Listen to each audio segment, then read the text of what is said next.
নমস্কার প্রিয় দর্শক, সকলে প্রীতি এবং শুভেচ্ছা নিয়ে কথা বলতে এসেছি আমি প্রতাপ।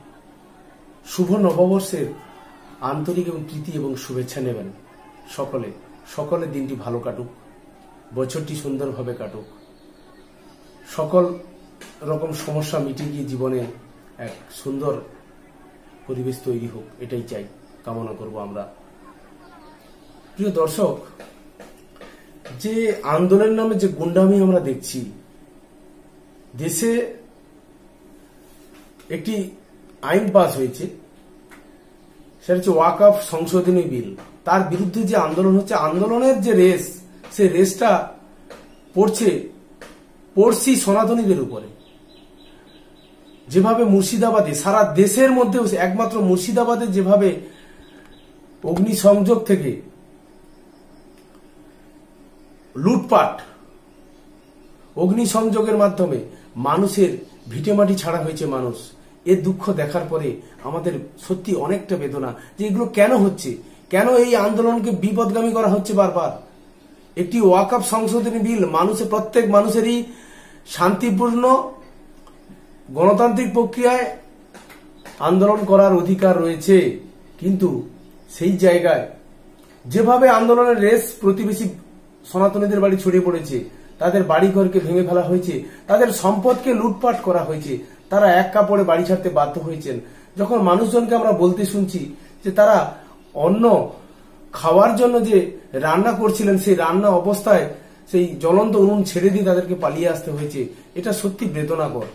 স্বাধীন ভারতবর্ষের পরে, এত বছর পরে, আমরা কি এই জিনিসটা দেখার জন্য অপেক্ষা করেছিলাম? আমাদেরকে ভাবতে হবে কেন এমনটা হচ্ছে, কেন এত গাত্রদাহ। যেভাবে আন্দোলনে আমরা গুন্ডামি দেখলাম, কেন এটাকে দমন করা গেল না, কেন এটাকে আটকানো গেল না? কারণ নীরব নিষ্ক্রিয় থাকলে, যাদের কাছে আইনের রক্ষক, যারা প্রশাসক, তারা যদি নীরবে থাকেন, প্রথমেই যদি টেকেন অ্যাকশন নেওয়া হতো, কড়া পদক্ষেপ নেওয়া হতো, তবে আজকের দিনে এই জিনিসটা আমাদেরকে দেখতে হতো না। তারাও সুন্দরভাবে নববর্ষটা কাটাতো, আমরাও কাটাতাম।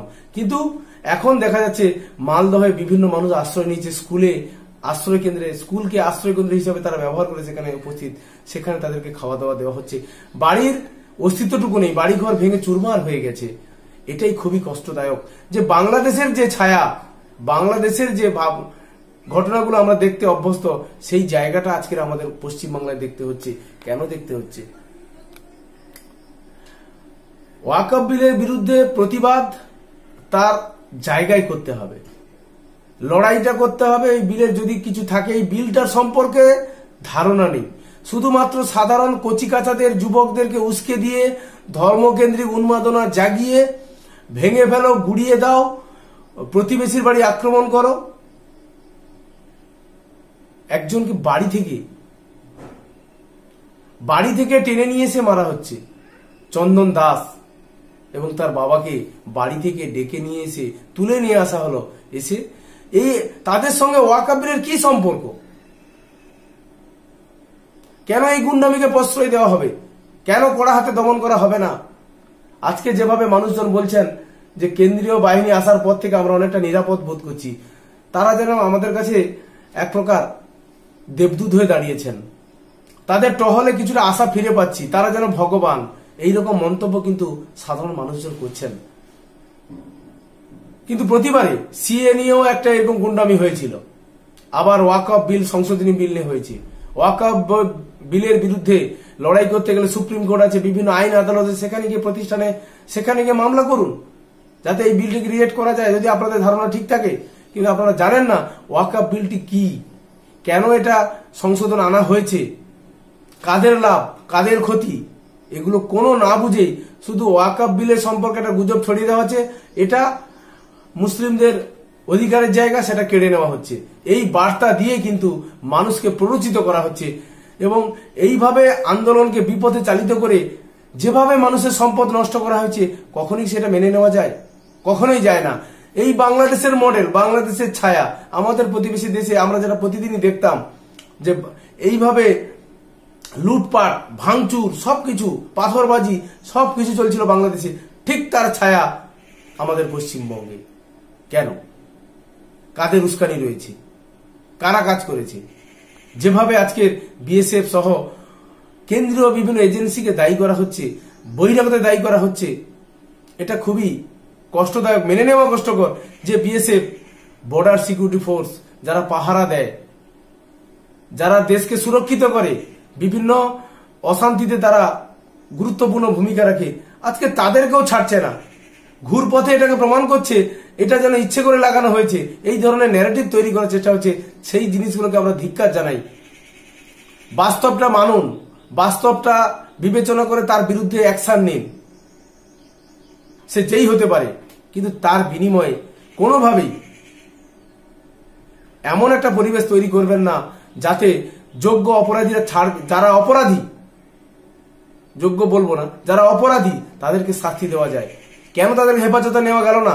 তারা কেন এই লুটপাট, অগ্নিসংযোগ করে প্রতিবেশীর বাড়িতে, সমস্ত সনাতনীদের বাড়িতে ধরে ধরে তাদের বাড়িতে লুটপাট চালানো হলো? মানুষের সঞ্চিত ধন সম্পদকে লুটপাট করে নিয়ে তারা চলে গেল। অথচ এই তথ্য খাড়া করে কি নিজেদের প্রশাসনিক যে গাফিলতি, এটাকে কি কখনো ধামাচাপা দেওয়া যায়? যায় না। মানুষ সতর্ক হচ্ছে, মানুষ বুঝতে শিখেছে কেন আমরা সুরক্ষিত বোধ করছি না। একবার সংখ্যা গুরু থেকে সংখ্যা লঘু হয়ে গেলে কোন জায়গায় যেতে পারে পরিস্থিতি, সেটাও আপনাদের কাছে দৃষ্টান্ত হয়ে থাকলো। এখান থেকে শিক্ষা নিন, গুজবে কান দেবেন না, পরস্পর সহাবস্থানের ভিত্তিতে থাকুন, তাতেই সবার মঙ্গল। অহেতুক প্ররোচিত হয়ে পাশের ভাতৃসম বাড়িতে আঘাত হানবেন না, তার বাড়িটি নষ্ট করবেন না। আপনার বাড়ি যেমন তিলে তিলে আপনি তৈরি করেছেন, আরেকজন সনাতনীও তার বাড়িটি তিলে তিলে তৈরি করেছেন, তার মেহনত দিয়ে তৈরি করেছেন, এটাকে ভেঙে দেবেন না, এটাকে নষ্ট করবেন না। এই আবেদন রেখে নববর্ষের প্রত্যেকে শুভেচ্ছা এবং আন্তরিক ভালোবাসা জানিয়ে আজকের প্রতিবেদন এখানে শেষ করছি। জয় হিন্দ, বন্দে মাতরম।